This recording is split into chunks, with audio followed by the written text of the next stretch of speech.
Here I've got a piano sound and it sounds like this.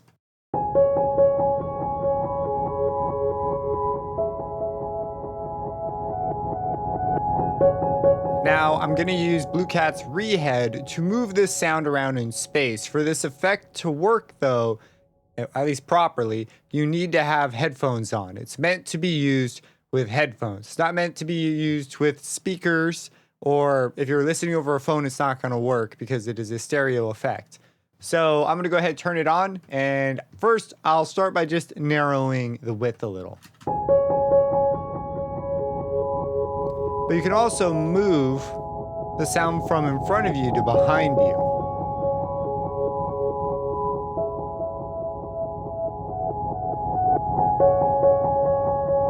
You can widen it out.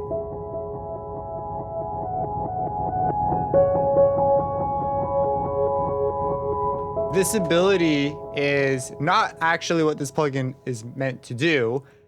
This is a ReHead, and it's by Blue Cat. And what it's meant to do is to address the problem of headphone listening versus monitor mixing. Or monitor listening, I should say. So when you're listening over headphones, your left ear only gets the left audio, your right ear only gets the right audio. And that's just not how it works in real life with speakers.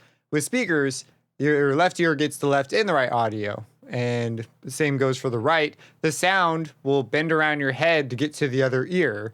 And so there is a sense of a cross mix, a cross feed, so to speak, that occurs. And over headphones, it's not that way. So stereo effects are actually quite a bit more odd. And so ReHead tries to address this by giving you controls over these things, accounting for your head and how your head influences it with this knob here. Now, if you're unfamiliar with the HRTF, it's a pretty common metric to address how your head is. It's called the head-related transfer function. It's a math equation that describes the average size head. You can get it measured for your specific head and how sound bends around it. And so when you want to make really realistic sounding effects in space, meaning you want the gunshot in your video game to sound like it's coming from a very specific location, you would need this, and you're going to use an HRTF to do so.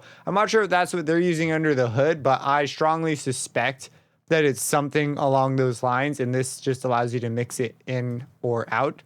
You've got the ability to have a Haas effect. This Haas effect is pretty subtle most of the time, and it's the Haas effect, if you're unfamiliar, is a delay between two speakers. When that delay is so short that you can't tell that it's a delay, your brain will instead perceive it as a widening effect.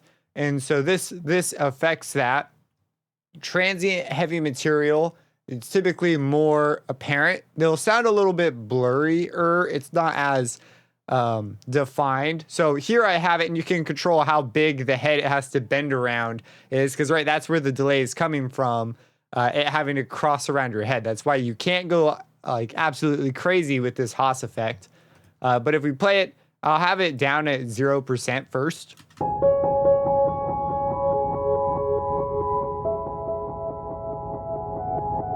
Bring it up.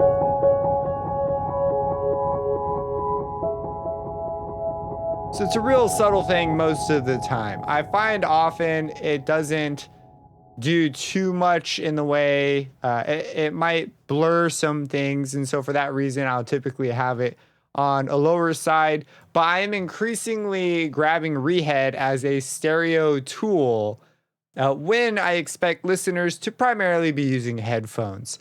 It's hard to beat in terms of stereo shaping because it's designed basically for headphones. So the idea is you're supposed to monitor, and you can put this at the end of your chain and sort of get a speaker experience, even though you're wearing headphones. But I think it's actually got a lot of potential here as just a stereo tool. If you open up the EQ, in the EQ, there is the ability to correct for specific headphones is sort of the idea of why the EQ is included in this plugin. So for example, if you come in and look at some of the presets, there are compensations for different headphone types. So right now I'm wearing a pair of M50s, which are right here. And so this would be now this isn't for my specific headphones. This is probably an average measurement. And there are sites that produce these for free as impulse responses you can just import and you can have them there. That's sort of the notion behind this.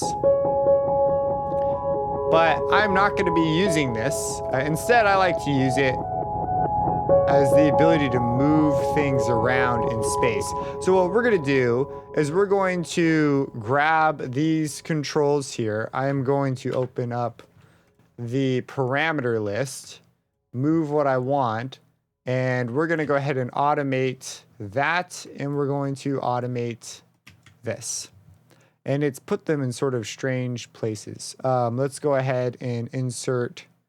It's going to go on the piano, so we'll put them here for now, and I'll color and fix them up later. So right now, they're here. And what we could do is start out in sort of a more standard position. Somewhere right around there. Yeah, that's fine. And we'll have it move at the end, sort of mirroring this reversal thing. And we'll have this stay pretty steady. And I think that is the shape we're going to want. So this is going to move it from front to back, basically. And then this top one is going to control the width. And I think the front back effect is a lot more pronounced when the width is constrained. So we're going to go ahead and do that on this second half. And now it sounds like this.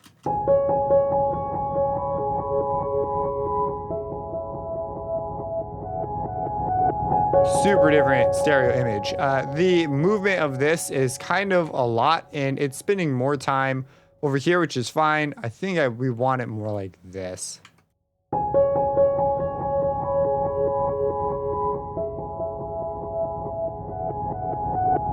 And that's kind of here. I think we'll do something like this. I think bigger moves are the call for this.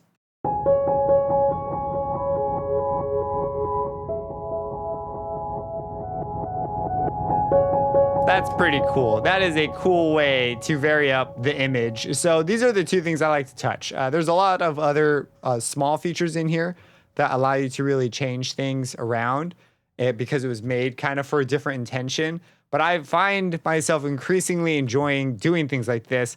I find that it really doesn't translate at all over speakers in general, but it also doesn't hurt usually over speakers. So you need to do a reference monitor check.